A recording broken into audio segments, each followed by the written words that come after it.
Os estritos entendimentos entre curiosidade e, às vezes, necessidade, ou fator de apoio, para auxílio. Isto porque, logo a seguir, nos diz aquele espírito: por que efetuar a regressão da memória unicamente para chorar a lembrança dos pretéritos episódios infelizes, ou exibirmos grandeza ilusória em situações que, por simples desejo de leviana retomada de acontecimentos, fomos protagonistas, se já sabemos, especialmente com Allan Kardec, que estamos eliminando gradativamente as nossas imperfeições naturais ou apagando o brilho falso de tantos descaminhos que apenas nos induzirão a erros que não mais desejamos repetir. Ainda que grifaríamos unicamente. O que poderíeis nos adiantar sobre tão importante assunto? Ramatiz, crede, nós os espíritos desencarnados, nada podemos vos trazer de novo. As nossas mensagens são interferências singelas, para recordar-vos dos conceitos evangélicos de Jesus, de há muito espalhados na terra pelos eleitos do Senhor. E Emmanuel, uma das altas individualidades do que formam a falange do Espírito Verdade, prudente e incansável guardião do alto, zela para que se cumpra, neste limiar da vossa maturidade espiritual, toda a missão do Espiritismo na terra, expressa, de forma resumida, nos seus pontos essenciais, em mensagem anterior. No caso de vossa pergunta, haveis bem distinguido a verdadeira finalidade da regressão da memória, mais um recurso de última hora empregado pelos altos mentores siderais que dirigem o movimento espírita na Terra. A regressão da memória, fenômeno do psiquismo que comprova a pluralidade das existências, e a transcomunicação instrumental, fenômeno que comprova a pluralidade dos mundos habitados, que, alhures, vos explicamos, estão na promessa do Divino Mestre Jesus, quando disse: conhecereis a verdade e a verdade vos libertará. Consolida-se, nestes tempos finais, a grandiosa missão assumida pela falange do Espírito Verdade, coletividade de ilustres sábios e santos do mundo espiritual, para a execução da lei divina no planeta Terra. 56. Doutrinação e desobsessão. Pergunta: embora abordado o assunto em obras diversas, sempre nos surgem companheiros que indagam, porque os espíritos obsessores precisam ser esclarecidos, e até mesmo chocados pelos doutrinadores encarnados, em sessões da casa espírita, quando, até mesmo pelo processo da regressão de memória, melhor o seriam através dos próprios companheiros do plano espiritual. Não seria uma pretensão nossa admitirmos que temos mais condições de o fazer, simplesmente pelo fato de estarmos num plano onde eles já estiveram e nele crerem mais? Pessoalmente admito a razão de que a linguagem não o idioma, lhes fale mais de perto, qual se for um retorno a áreas, costumes, virtudes e vícios conhecidos. Quando estamos em terra estranha, mesmo falando a língua local, podemos nos sentir deslocados e até mesmo perdidos. O encontro de um conhecido e sua orientação nos parece merecer mais crédito do que idêntico oferecimento de um desconhecido local. Acrescente-se a essa situação não sabermos da razão de ali nos encontrarmos. Poderíeis nos esclarecer melhor a respeito? Ramatiz, Allan Kardec recebeu o seguinte esclarecimento, quando formulou aos espíritos indagação semelhante. Como o homem pode ter, quanto a esse assunto, mais influência do que têm os próprios espíritos? Os espíritos perversos se aproximam antes dos homens que procuram atormentar, do que dos espíritos, dos quais se afastam o mais possível. Nessa aproximação com os humanos, quando encontram os que os moralizam, no início não os escutam e se riem, depois, se aquele sabe prendê-los, acabam por se deixarem tocar. Os espíritos elevados não podem lhes falar senão em nome de Deus, e isso os assusta. O homem, certamente, não tem mais poder do que os espíritos superiores, mas sua linguagem se identifica melhor com a sua natureza e, vendo o ascendente que o homem pode exercer sobre os espíritos inferiores, compreende melhor a solidariedade que existe entre o céu e a terra. De resto, o ascendente que o homem pode exercer sobre os espíritos está em razão da sua superioridade moral. Não domina os espíritos superiores, nem mesmo aqueles que, sem serem superiores, são bons e benevolentes, mas pode dominar os espíritos que lhes são inferiores em moralidade. O Livro dos Médiuns. Cap 23, da Obsessão, 254 a 5. Sabeis que dentro da lei espiritual evolutiva dos homens e dos mundos, o alto atende aos ciclos das necessidades espirituais das humanidades encarnadas, quando estas já se mostram mais sensíveis e preparadas para novas revelações e progresso moral. Por conseguinte, o advento da transcomunicação instrumental é acontecimento que está levando vossa ciência a investigar e estudar a imortalidade do espírito, caminho seguro que a levará a atingir o nível de compreensão da verdadeira vida do vosso orbe. Mas, até que a ciência alcance essa conscientização e possa haver livre e completo intercâmbio entre as inteligências encarnadas e desencarnadas, o espírito desencarnado continuará dependendo do médium para comunicar-se com os homens. 57. Ainda as desobsessões. Pergunta: apesar dos ensinamentos de Kardec, através das obras O Livro dos Espíritos e O Livro dos Médiuns, e das observações judiciosas de Hermínio Miranda em várias oportunidades, através de suas publicações, podemos verificar com pesar que a forma de diálogo entre os chamados doutrinadores e os espíritos obsessores ainda é muito rudimentar, chegando mesmo a parecer um misto de curiosidade e de inquisição. Como cremos, e isso tem sido confirmado, que nesses diálogos possa e deva haver um esclarecimento tendente a modificar comportamentos e ideias, e não imposição de atitudes, resta-nos uma grande interrogação. Como deveremos conversar com os chamados espíritos inferiores, nesses processos de tentativa de desobsessão? Poderias nos complementar esclarecimentos a respeito?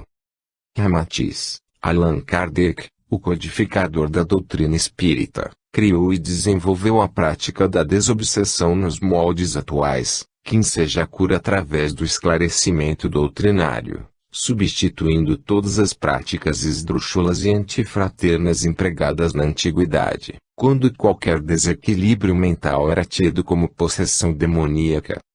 No caso da vossa pergunta, convém, antes, conceituar que todas as alienações de ordem mental, afora os casos naturais de lesões cerebrais, se originam diretamente do desequilíbrio da própria alma. A obsessão, regra geral, é muito sutil, pois todos a possuem em menor ou maior escala, pelo descaso evangélico do próprio homem. Toda alma desequilibrada se torna um repasto fácil para os desencarnados viciosos e vingativos, que agem ardilosamente do astral inferior. O próprio obsediado engendrou as consequências dolorosas que depois vem a sofrer. Ele também feriu ou traiu aquele que o persegue. Não há injustiças no organizado processo da evolução espiritual, criado por Deus. Conforme os justos princípios da lei do karma, a interferência de espíritos cruéis e enfurecidos, tentando obsidiar os encarnados, não acontece acidentalmente, ou por uma atitude injusta, mas sim como efeito de alguma causa infeliz ou trágica do passado. Obrigar o afastamento de espírito obsessor, de junto de sua vítima, não resolve problemas obscuros, com raízes fixadas há muitos séculos, num passado todo feito de tropelias e crueldades mútuas. O obsessor afastado violentamente de junto do obsediado, apenas aguarda o momento oportuno para retornar, ainda mais enfurecido, sobre a vítima, e continuar a sua vingança odiosa. A cura requer o desatamento voluntário e espontâneo das algemas que os prendem há longo tempo, o que somente será possível pela força do perdão e da humildade. Só a conversão, tanto do obsessor quanto do obsediado, é que, de fato, proporciona a solução espiritual, que a violência e a força nunca poderão resolver. Os espíritos obsessores não só atuam por sua própria conta, exercendo suas vinganças e explorando os incautos terrenos como, também, se incumbem, em serviço alheio, na aceitação do trabalho abominável de instrumentos de vingança, de outros. Revezando-se em suas próprias crueldades e vinganças, em comum acordo, instruídos e orientados pelos mais antigos e traquejados, esses espíritos delituosos agem no organizado e contínuo trabalho exercido do além, sobre os desencarnados. Mas nem todos os obsessores estão plenamente conscientes de suas participações nas tarefas torpes ou vinganças cruéis, pois muitos há que, tomados pela loucura ou desespero, agarram-se fortemente à vítima indefesa. O melhor a oferecer nesses casos é o socorro do amor e da ternura espiritual, tentando, antes de tudo, aliviá-los das suas dores angustiantes e torturas psíquicas, e não apenas pretender afastá-los de junto dos encarnados distraídos que, devido aos seus próprios vícios e descuido espiritual, os atraem incessantemente. Deveis saber que, sob o patrocínio do alto, há uma ordem e uma harmonia controlando e presidindo todo o trabalho mediúnico de intuito redentor. Nas desobsessões, o trabalho maior fica sempre a cargo de espíritos responsáveis por essa tarefa no mundo espiritual. Como medianeiro de instruções e esclarecimentos da vida espiritual, o doutrinador espírita deve inteirar-se das comunidades do além que se dedicam às tarefas benfeitoras de cura e tratamento desobsessivo. A boa sintonia do médium com o plano espiritual é fator imprescindível para a harmonia e o equilíbrio do ambiente que deveis preparar, antecipadamente, com preces e vibrações amorosas em benefício de todos, encarnados e desencarnados. O amor possui vibrações revitalizantes. Assim esses espíritos que são levados ao trabalho de desobsessão pelas entidades que os estão socorrendo, podem melhor sentir e receber ajuda espiritual, despertando para sentimentos mais elevados, que desconheciam quando encarnados. Inicialmente, há que distinguir, com muita observação, os bons e os não esclarecidos, os sofredores e os mistificadores. Não existem regras específicas na doutrinação, porque, como sabeis, cada processo obsessivo traz em si um conjunto de manifestações individuais e distintas. O amor não se impõe pelas palavras rebuscadas e nem tampouco pelo gesto amoroso, mas deve ser sentido e manifestado na sincera vontade de ajudar. Como doutrinadores espíritas, deveis viver o que verbalizais. Uma existência digna, por atos e intenções elevadas. Tratai o obsessor com autoridade moral, a única autoridade que podeis ter perante os espíritos inferiores. Mostrai segurança, mas doutrinai com humildade e amor. Usai de sinceridade. Evitai ameaças, desafios, julgamentos e quaisquer interrogatórios, ou comentários que possam ferir a suscetibilidade do espírito. Um trabalho de desobsessão não é um tribunal e nem tampouco se presta à identificação de desencarnados. Usai o esclarecimento da doutrina espírita, que afirma a existência de um Pai amoroso, incapaz de castigar seus filhos e muito menos de fazê-los sofrer eternamente.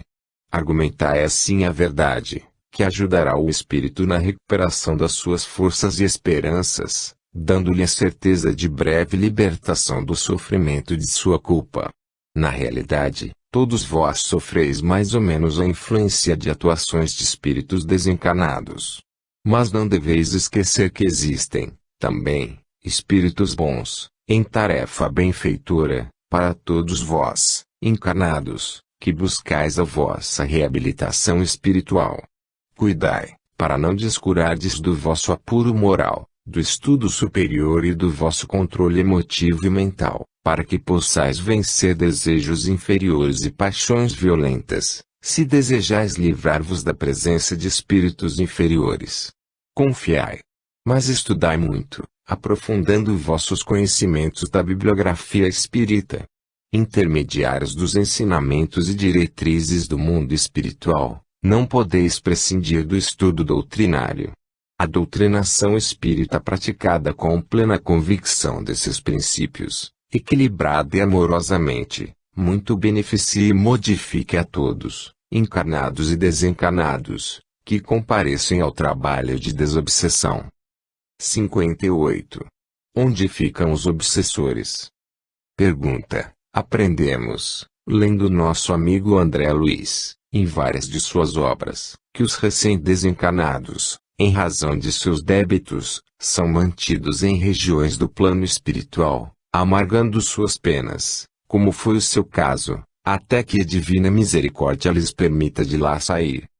No entanto, muitos espíritos altamente devedores, ficam colados aos que mais amam, ou detestam, causando-lhes perturbações inúmeras, como é o caso dos obsessores que continuam assediando os encarnados, até que sejam esclarecidos. Diante desse fato comprovado exaustivamente, restam-nos as indagações abaixo. Nem todos os desencarnados são encaminhados para o chamado umbral, quando acebam os devedores. Como podem os grandes devedores, ao passarem para o lado de lá, terem sua permanência tolerada, ou mesmo autorizada junto de suas vítimas, ou algozes anteriores? Espíritos de criaturas que foram boazinhas quando em vida terrena, custam tanto a se manifestarem, enquanto os que foram ruins ou perversos, se fazem presentes e atuantes, com facilidade. Qual a razão desta discrepância? O que poderíeis nos dizer a respeito?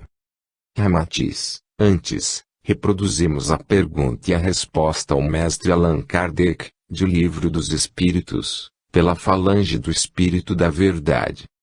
87. Os espíritos ocupam uma região circunscrita e determinada. R. Os espíritos estão por toda parte, povoam ao infinitos espaços infinitos. Há os que estão, sem cessar, ao vosso lado, observando-vos e atuando sobre vós, sem o saberdes, porque os espíritos são uma das forças da natureza e os instrumentos de que Deus se serve para o cumprimento de seus desígnios providenciais, mas nem todos vão a toda parte, porque há regiões interditadas aos menos avançados. É preciso, porém, não esquecerdes de que o espaço cósmico é a pátria comum de todas as almas, mas o seu verdadeiro mundo é aquele construído por seus próprios pensamentos, ações e aspirações. Não existem discrepâncias nas leis do universo. Em verdade, viveis ainda num mundo primário, submisso às diretrizes da lei kármica, de retificação espiritual que não sendo lei de punição para os delitos do espírito e sim para desenvolver o sentimento do amor, ainda em sua forma embrionária na maioria dos homens disciplina todas as ações de causa e efeito, até a ascensão angélica. Como sabeis, todo processo obsessivo traz um conjunto de manifestações que são individuais e distintas, porque cada alma, com sua bagagem milenária, é um universo em si, com reações diferenciadas. Deveis saber, também, que grandiosos e incessantes esforços despendem as hostes do bem, em torno da Terra, no plano astral, procurando redimir e livrar das trevas de suas próprias iniquidades, os espíritos vítimas e herdeiros de suas próprias atuações danosas aos outros, e sobretudo a si mesmos que, após o desencarne, são atraídos para aquelas regiões umbralinas retificadoras. Aguardam, esses socorristas, no entanto, o momento oportuno quando já apresentam condições de serem internados nas comunidades astrais de socorro benfeitor aos recém-libertos do umbral. Restrito, ainda, é o número de almas que levam a sua existência terrena em apostolado de trabalho e de amor a Jesus, ajustadas ao ritmo harmonioso do programa divino de perfeição, venturosas, após o desencarne, despertam para a verdadeira existência, onde o egoísmo é palavra desconhecida e a confraternização universal é a maior das realidades. Desapegadas, seguem no infinito dos espaços a se retemperarem nas paragens de paz e repouso, em preparo para outras e novas experiências, dilatando seu potencial em todas as esferas de ação do amor e da sabedoria. 59. ainda a transcomunicação instrumental TCI. Pergunta: após as comunicações recebidas por TCI tem-se avolumado questões que, para nós, vieram a constituir uma grande oportunidade de estudos mais apurados. Lemos e estudamos Kardec, tivemos idêntico procedimento com as obras de André Luiz, Emmanuel, as vossas, e nos dispusemos a, fazendo confrontos, inteirarmos-nos de tudo o que pensávamos existir em termos de doutrina espírita, tão magistralmente codificada pelo nosso pioneiro professor. No entanto, face a algumas comunicações havidas através da TCI, somos deparados com algo novo, inusitado, como a que abaixo lemos em Periódico Espírita, recentemente. Entidades inteligentes, pertencentes a regiões exteriores ao nosso espaço-tempo, possuiriam, segundo declarações delas próprias, mais de 3 dimensões. Uma dessas entidades, em contato com um garoto japonês, Masuaki Kiyota, diz-lhe dentre outras coisas: não sou um espírito, ou uma criatura. Embora você possa tomar-me por algo como um espírito, eu não sou um espírito, ou um ser humano. Deste modo seria melhor se você me considerasse uma vida sem um corpo. Eu não possuo um nome, mas se eu não tiver um nome, você terá dificuldade para me chamar. Então eu me denominarei Zenefo. Como ficamos diante desses acontecimentos? Seriam reais. Como ficaríamos, neste final de milênio, quando muito mais e melhor precisamos ajudar o nosso semelhante a evangelizar-se? Como concitá-lo a mudar conceitos, posições, entendimentos, se a cada passo nós, os pretensos conhecedores da doutrina, ainda resvalamos no socrático aforisma de que quanto mais sei, tanto mais sei que nada sei? Poderíeis dar-nos mais um pouco da vossa luz a respeito? Ramatiz, meditai. É sempre de acordo com a vossa própria imagem que conceituais Deus, mas Deus há nada conhecido e comparável. Assim, a vida também, manifestação da sua divindade, não pode ainda ser compreendida por vós na intensidade total das suas grandezas multiformes. A vida é vibração luminosa a espargir-se infinitamente. Não existem vazios no universo.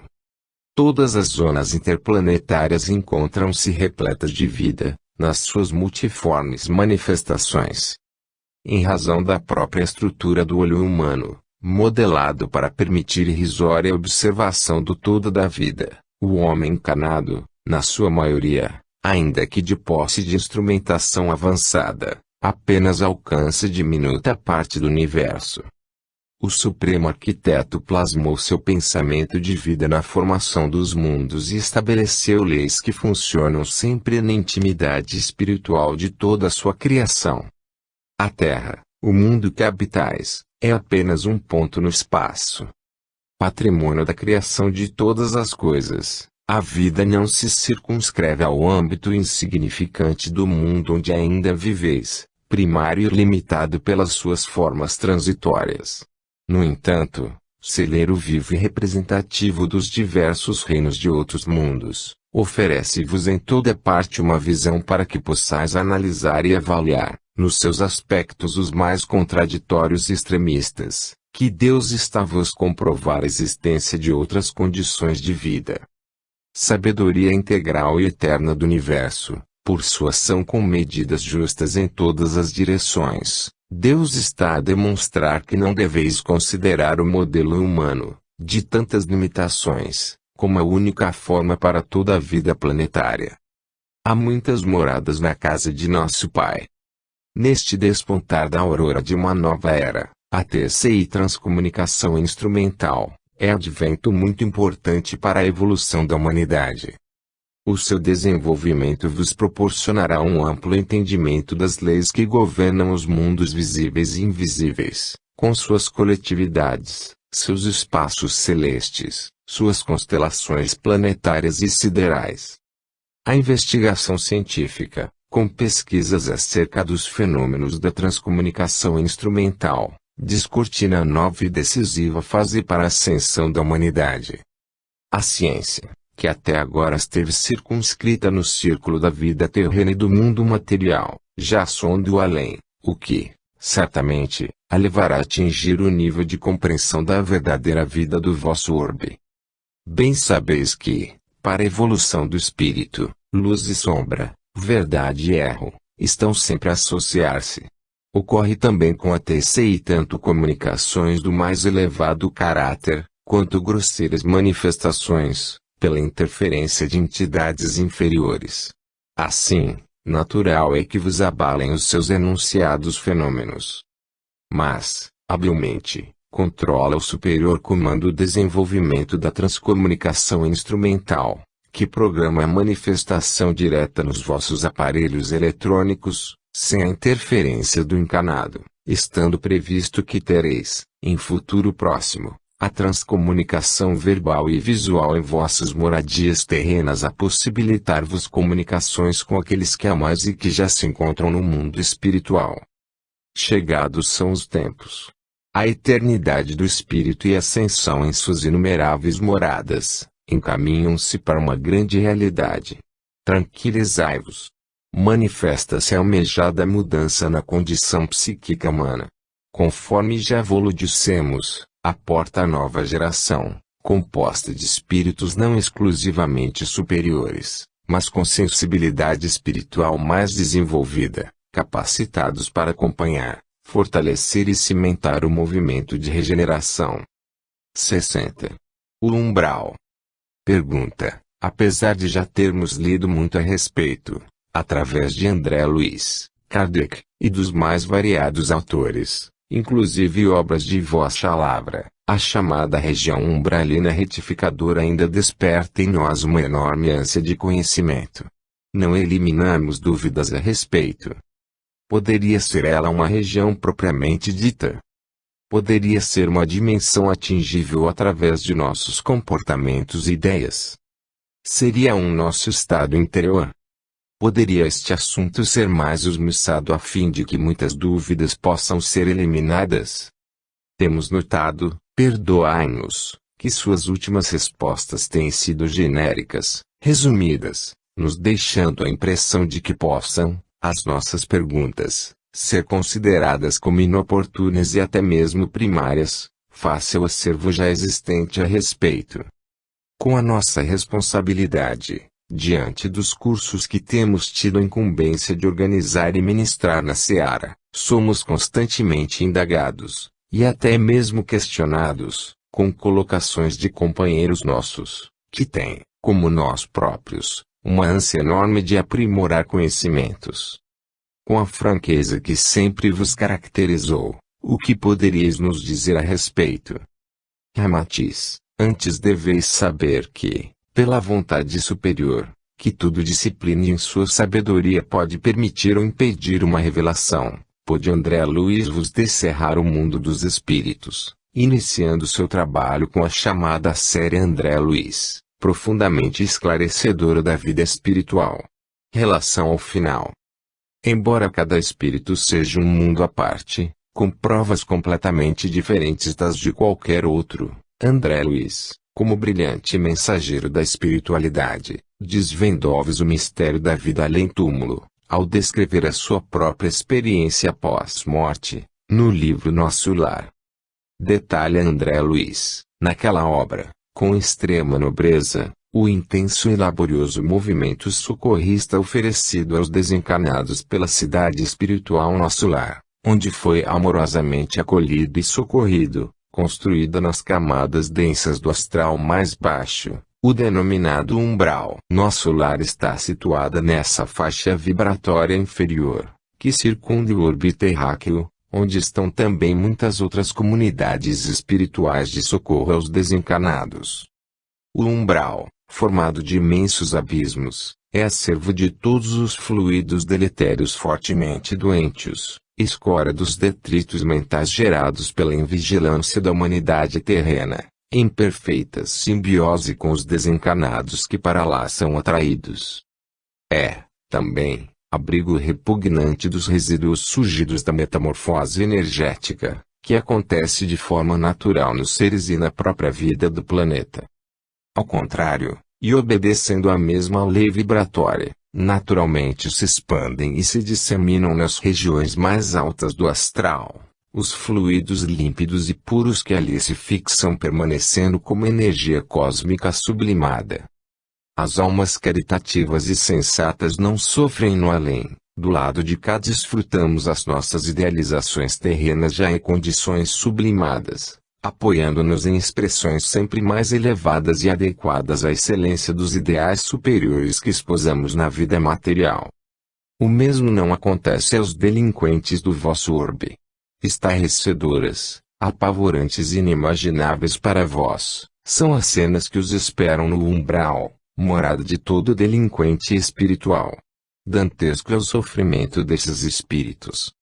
Vivendo as mesmas experiências de que foram os autores, esses espíritos espiam entre si os desatinos que cometeram quando encarnados, em atmosfera mórbida, entre lúgubres gemidos e gargalhadas sinistras, sufocados por imundos detritos, suplicam por alimento, água e repouso ao abrigo de um teto protetor, sob o impacto de impiedosa e vampirizadora atuação dos seus adversários, a lhes esgotarem e a lhes frearem quaisquer resquícios de esperança e de coragem.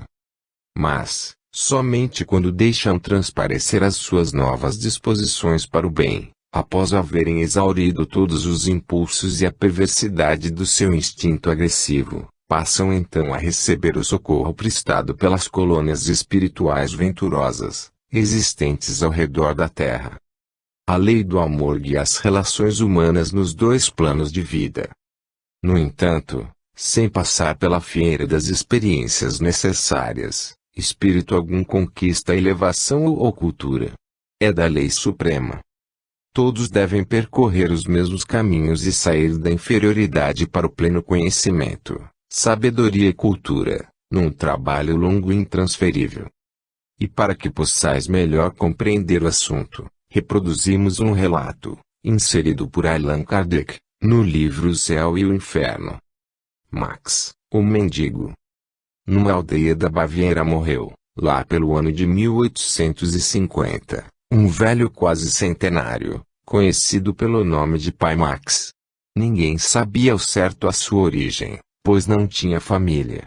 Havia cerca de meio século que, abatido por enfermidade que o tornava incapacitado para ganhar a vida trabalhando, recorria à mendicância, o que dissimulava vendendo nas herdades e castelos, almanaques e miudezas. Deram-lhe o apelido de Conde Max, e as crianças só o chamavam de Senhor Conde, com o que ele ria sem se agastar. Por que este título? Ninguém saberia dizê-lo. Foi consagrado pelo hábito. Era talvez devido à sua fisionomia e às suas maneiras, cuja distinção contrastava com seus andrajos. Vários anos depois de sua morte apareceu em sonho a filha do proprietário de um dos castelos, onde lhe davam hospedagem na cocheira, pois não tinha domicílio próprio. Ele lhe disse: "Obrigado por vos terdes lembrado do pobre Max em vossas preces, pois foram ouvidas pelo Senhor. Desejarias saber quem eu era. Vossa alma caridosa se interessou pelo pobre mendigo. Vou satisfazer-vos. Será um grande ensinamento para todos." E fez-lhe o seguinte relato, pouco mais ou menos nestes termos. Há cerca de um século e meio eu era um dos ricos e poderosos senhores desta região, porém frívolo, orgulhoso, enfatuado de minha nobreza. Minha imensa fortuna nunca foi utilizada senão em prazeres, e mal chegava, porque eu era um jogador, um devasso que passava a vida em orgias. Meus vassalos, que eu considerava criados para me servirem como os animais das herdades, eram oprimidos e maltratados, para proverem as minhas dissipações. Eu permanecia surdo às suas queixas e às de todos os infelizes que, a meu ver, deviam se considerar muito honrados por servirem aos meus caprichos. Morri cedo, gasto pelos excessos, mas sem ter sofrido qualquer desgraça real.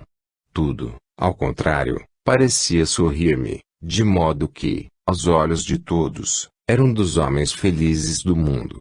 Devido à minha estirpe, meus funerais foram suntuosos, os aproveitadores lamentaram o ricaço ostentador, Mas não foi derramada uma lágrima sequer sobre o meu túmulo, não foi dirigida a Deus uma única prece, partida do coração, em minha intenção, e minha memória foi amaldiçoada por aqueles para cuja miséria eu contribuíra.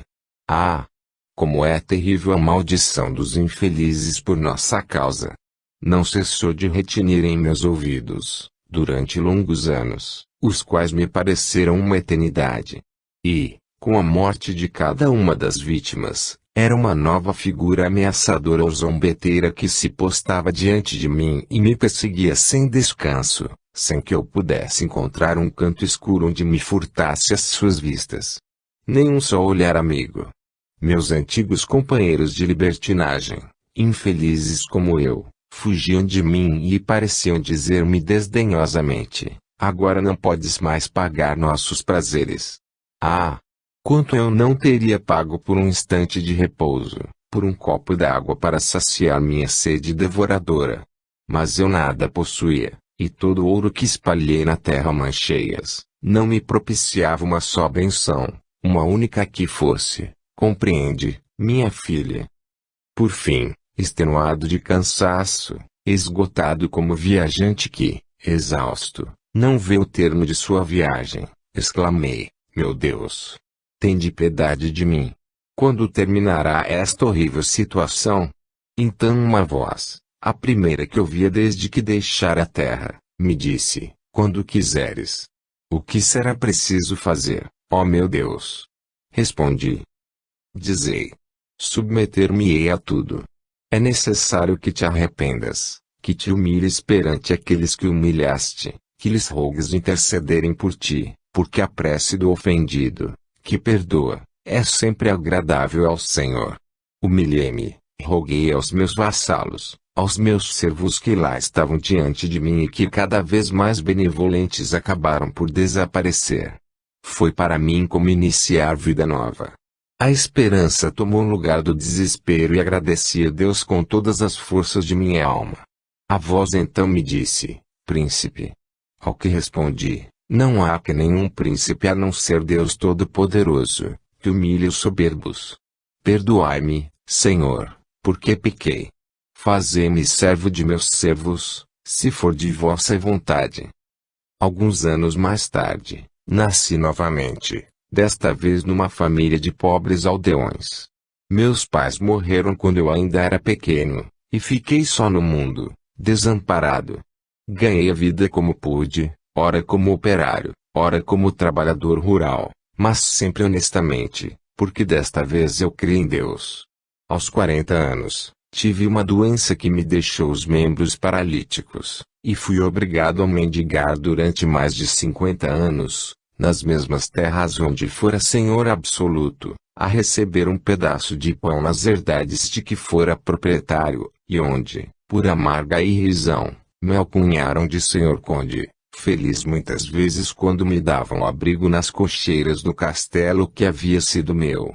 Durante o sono, comprazia-me em percorrer esse mesmo castelo onde reinara como déspota. Quantas vezes, em sonho, vi-me novamente no fausto de minha antiga fortuna. Tais visões deixavam-me, ao despertar, uma indefinível sensação de amargura e pesar, porém jamais escapou de meus lábios a menor queixa. E, quando se aprove a Deus chamar-me, rendi graças por me haver dado coragem para suportar, sem murmurar, aquela prolongada e penosa provação, pela qual sou hoje recompensado. Quanto a vós, minha filha, bendigo-vos por terdes orado por mim. A cada um será dado conforme as suas obras. O céu e o inferno, como vedes, resultam das próprias criações íntimas do homem e do seu próprio comportamento espiritual.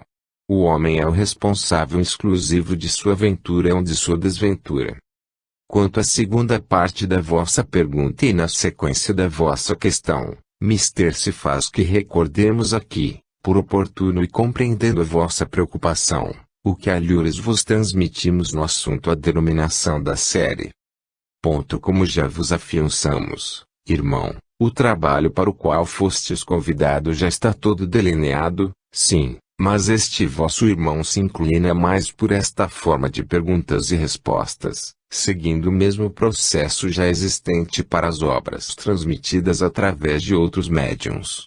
E como sabeis, iremos juntos desenvolvendo os textos-respostas que, na medida da necessidade, criam já novas perguntas, e assim iremos discorrendo e desenvolvendo o assunto escolhido, procurando completá-lo na formação de novas perguntas, que irão gerar novas respostas, até que se esgote a luz naquela gota, ou naquele pingo de esclarecimento que levaremos àqueles amados irmãos que, muitas vezes, são atraídos pelo título do livro ou da cartilha.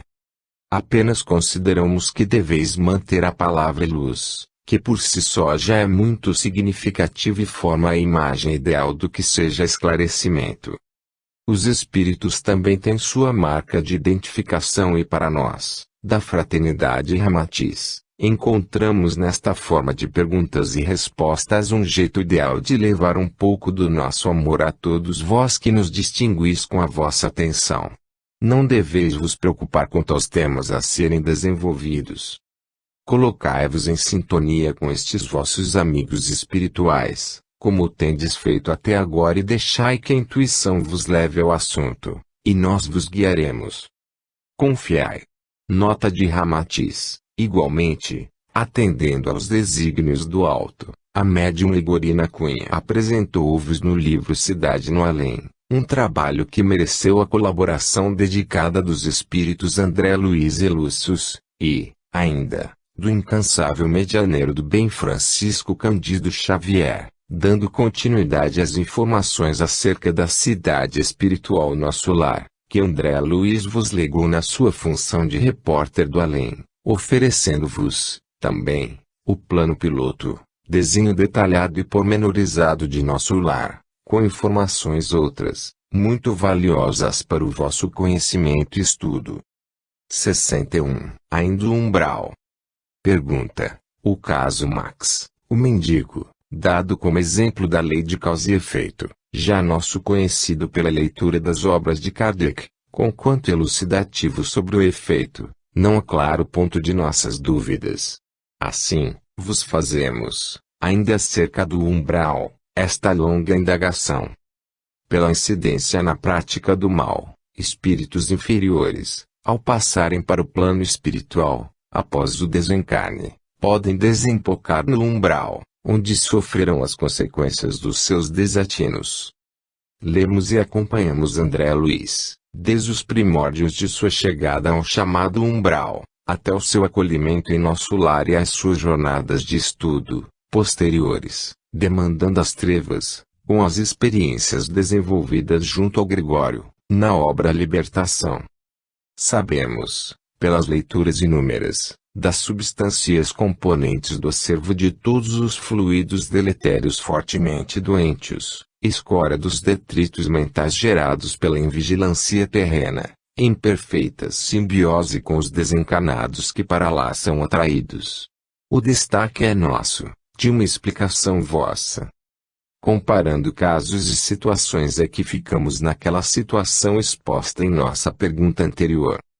André Luiz, considerado suicida, amarga por mais de 8 anos consecutivos sua presença no chamado umbral.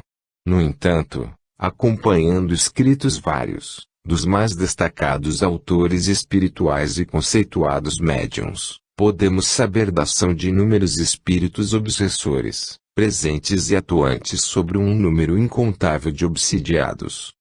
Recebemos esses elementos, obsidiados e obsessores, em nossas casas espíritas, numa tentativa de esclarecimento a ambos. Muitos desses obsessores são espíritos perversos, cobradores impertérritos, atuando constantemente ao lado de suas vítimas, numa faixa vibratória negativa, mas muito presente. Esses espíritos, um gregário, por exemplo, estaria numa região, num estado de espírito, numa dimensão, num umbral, ou num umbral como o conhecemos. Quando Jesus nos disse que o reino de Deus está dentro de vós, Lucas 17:21, não quereria isso significar um estado interior e não uma região? Estar num umbral, participando de uma população semelhante, vendo e sentindo as ações e os efeitos de um proceder inferior, não poderia representar um mesmo estado de espírito. Ao entrar em sintonia com elementos que estariam numa dimensão inferior, dados seus deméritos, as suas culpas e as suas permanentes intenções malévolas, não estaria o espírito invigilante penetrando num umbral? Se, como podemos deduzir do conteúdo de inúmeras obras lidas, espíritos altamente devedores conseguem ficar atuando sobre as criaturas encarnadas, sem que necessariamente fiquem presos ao umbral, parece-nos que nem todos lá se situem. Conseguem fugir do local? Ou lá não estariam? Ou lá estiveram e conseguiram sair, ou fugir? Como? Se, como dissestes, somente quando deixam transparecer as suas novas disposições para o bem, após haverem exaurido todos os impulsos e a perversidade do seu instinto agressivo, passam, então, a receber o socorro prestado pelas colônias espirituais venturosas, existentes ao redor da Terra no que estamos de acordo. Então esses espíritos não estiveram no umbral, pois não houve uma transformação para melhor em seus impulsos e na perversidade do seu instinto agressivo, para de lá saírem. Ou, e aí a nossa dúvida, não podendo penetrar, ou ter, o reino de Deus dentro de si, estariam no umbral? Aceitamos, com tranquilidade, uma região umbralina retificadora, na qual penetramos pela nossa permanência no mal, que pode apresentar, como se física fosse, aspectos, condições, ambientes e até mesmo habitantes próprios. Todo devedor deverá ir, infalivelmente, para lá. Se nem todos, onde há justiça, ou injustiça, para com aqueles para lá enviados. Considerado suicida, André Luiz lá se encontrou. E Torquemada, e Hitler, e Attila, é um local só, para todos. Pequenos e grandes devedores. Ou haveria um umbral específico para cada criatura, em razão de seus débitos? Quantos não precisariam haver? Não. E, nesse caso, como não fugir da estreita concepção tridimensional que nós terráqueos temos? Ou poderíamos penetrar, ou expandir, nosso estado interior? Perdoe-nos as nossas digressões, mas sentimos-nos ávidos de saber o que as obras à nossa disposição ainda não abordaram. Ramatiz, em verdade, nesta obra, estamos cumprindo os objetivos de vos levar algumas elucidações mais acerca da vida do espírito imortal e, ao mesmo tempo, de recordar-vos outras necessárias para estes tempos que vivenciais de transformações de ordem moral. Eis porque no trato do assunto umbral procuramos esclarecer-vos sem nos estender a minúcias, tampouco a novas revelações ainda sem autorização superior. Para o vosso precário entendimento humano, garantimos que Deus não promove nem administra, intencionalmente, qualquer instituição punitiva ou departamento restritivo à corrigenda do espírito. A Terra na sua vida comum, tanto quanto o mundo astral que a circunda e interpenetra em seu infinito movimento, são instâncias redentoras para todos os espíritos enfermos libertarem-se dos resíduos doentes, gerados pela sua própria imprudência e cultivo de suas desgovernadas paixões. As humanidades planetárias, sem exceção, tendo a sua origem na mesma fonte criadora, compõem-se de espíritos com idênticas tendências de crescimento e evolução. Não existem categorias diferenciadas de espíritos, onde alguns estão destinados à felicidade e outros destinados eternamente à desgraça. Todos evoluem através do trabalho, do estudo e do sofrimento. Foi exatamente no alvorecer da maturidade científica e aceitação psíquica do homem terreno que, sabiamente, a vontade superior permitiu o surgimento do Espiritismo, doutrina do século XX que desvenda o mundo oculto para todos os terrícolas. E hoje, graças à constatação pela vossa ciência, encontrai-vos mais familiarizados com as energias do mundo invisível. Conforme já vos temos dito em outra obra, Kardec não pôde fazer uma descrição mais clara do perispírito, porque naquela época dirigia-se principalmente aos não iniciados no estudo esotérico, que ignoravam os conhecimentos secretos do mundo e da vida espiritual, como a reencarnação, a lei de ação e reação, e a comunicação entre os vivos e os mortos. Pela extensa literatura já existente podeis, agora, estudar o perispírito em todos os aspectos da sua realidade fisiológica e orgânica. Sabeis, já, que entre o vosso espírito e o corpo físico interpõe-se o perispírito, corpo imortal do homem e o verdadeiro elo das vossas relações boas ou más como o mundo oculto. Composição natural de poderosíssima vitalidade e intensa atividade no seu plano eletivo do mundo astral. O perispírito é um equipo de alta complexidade, que pode atender às mais diferentes aspirações do espírito, e não um corpo vaporoso como enunciou o grande líder espiritual Allan Kardec. Sendo uma organização delicadíssima, de plasticidade admirável, reagindo instantaneamente à mais leve cogitação do espírito, é extraordinariamente influenciável pela espécie de pensamentos das criaturas desencarnadas. Os pesados fluidos lodosos aderentes à superfície do perispírito daqueles que se deixam levar pelas paixões animais, impedem a circulação livre do magnetismo benéfico e somente nessas colônias podem corrigir-se esses espíritos. Refleti que, a exemplo das cirurgias destinadas a extirpar formações malignas que se mostrem resistentes aos tratamentos clínicos, isso é padecimento obrigatório.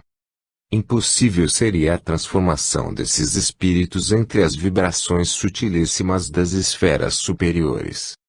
Seguimos lembrando-vos que o pensamento é tudo. No espaço, e por toda parte, multidões de espíritos existem que vos cercam, espreitando-vos, rodeando-vos vibram fluxos ininterruptos de ideias, ondulando pensamentos que vos impressionam e, vezes sem conta, provocam perturbações.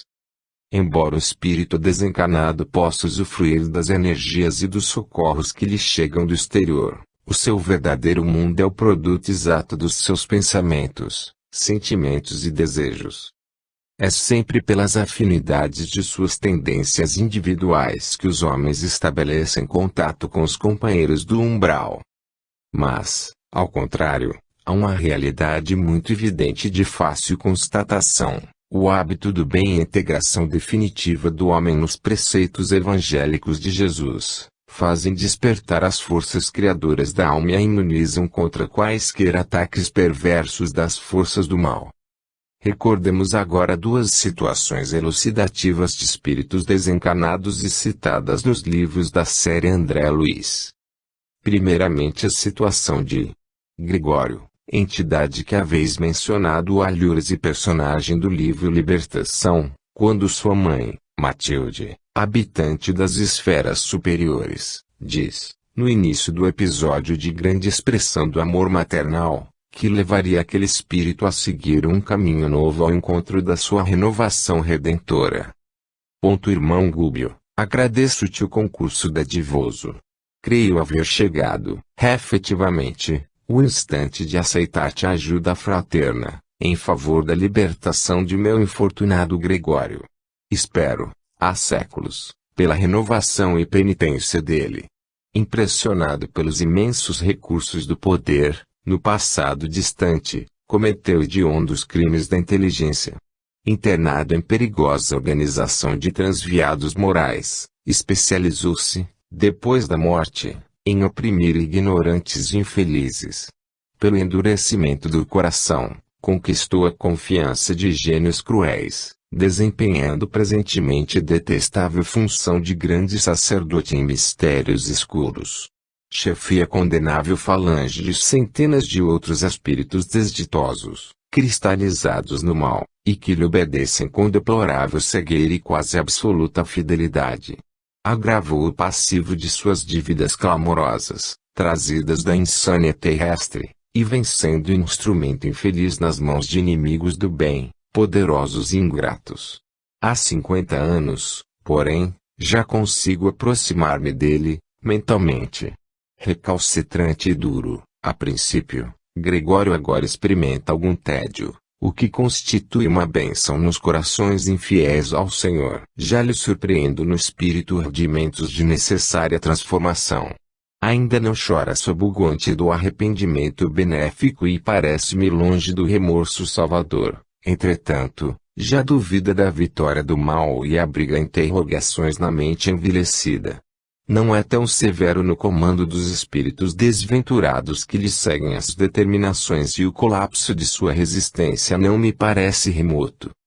E do livro Nosso Lar, reproduzimos estas poucas mas suficientes palavras, de um diálogo entre a senhora Laura e André Luiz, reveladoras de outra situação em processo bem diferente, da filha de Laura, Teresa, prestes a desencarnar. Mãe de Heloísa não tardará. A passagem dela através do umbral será somente de algumas horas, em vista dos seus profundos sacrifícios, desde a infância. Pelo muito que sofreu, não precisará dos tratamentos da regeneração. Vivenciais o momento profético das definições milenárias.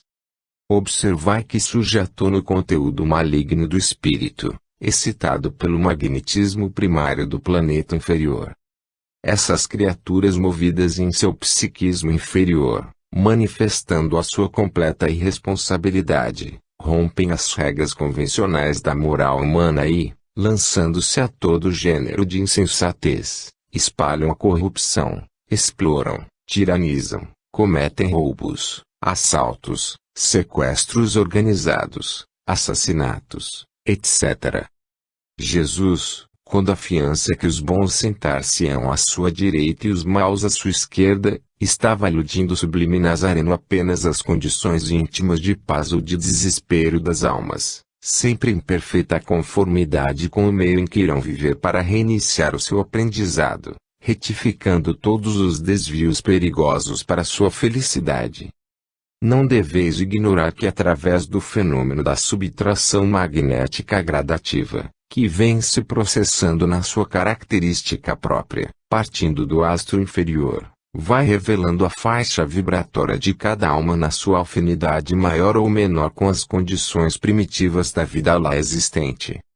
Esse orbe higienizador está incumbido de atrair para o seu bojo etéreo astral todos os desencarnados que se sintonizem com a sua baixa frequência vibratória, os malvados, os egoístas, os hipócritas, os cruéis, os déspotas, os tiranos, os avaros, os desonestos, os orgulhosos, etc. Todos, sem nenhuma distinção, sejam eles líderes, cientistas, sábios, dirigentes religiosos, etc., irão viver em ambiente afim com o seu estado espiritual. Podemos vos afirmar que muitos dentre vós, que estáis desencarnando atualmente, ainda poderão retornar ao vosso planeta, para vivenciar provas mais difíceis na matéria e revelar-vos a direita ou a esquerda do Cristo. No entanto, muitos outros aqui partem da Terra em estado de tamanha degradação que o comando superior, de há muito, já os vem identificando no além como dispensados de novos testes e deverão repetir, em mundo inferior, as lições espirituais das quais, por absoluto desinteresse, se desviaram e negligenciaram. Estes, os esquerdistas, desencarnados, que com a sua malvadeza têm sido verdadeiros demônios para os terrícolas civilizados, demonstram já em seu íntimo toda a aflição da implacável atração para o planeta higienizador do vosso orbe. Sentem o domínio de uma estranha hipnose, que muitos inquieta, porque ignoram de onde se origina essa força atrativa e succional. E desconhecem o lugar que permanecem até o momento em que, tomados de um intenso torpor serão, finalmente, transladados para o ambiente de viver inóspito do planeta exílio, onde só despertarão para reiniciar o aprendizado que negligenciaram na Terra. Entretanto, os espíritos de vibrações rapidíssimas, nada sofrerão. Relacionados com as faixas vibratórias mais sutis, não serão influenciados pelo planeta estranho. Não sentirão entorpecimento magnético e impressão de morte com a resultante flutuação compulsória para aquele orbe. Atentai que ninguém sofrerá este afastamento para o planeta inferior draconianamente. será a própria malignidade de sua tendência mental e moral que definirá sua situação de exilado do planeta Terra. Mas, é ainda Jesus quem nos adverte, e nenhuma das minhas ovelhas se perderá. Apesar de sequazes transviados, eles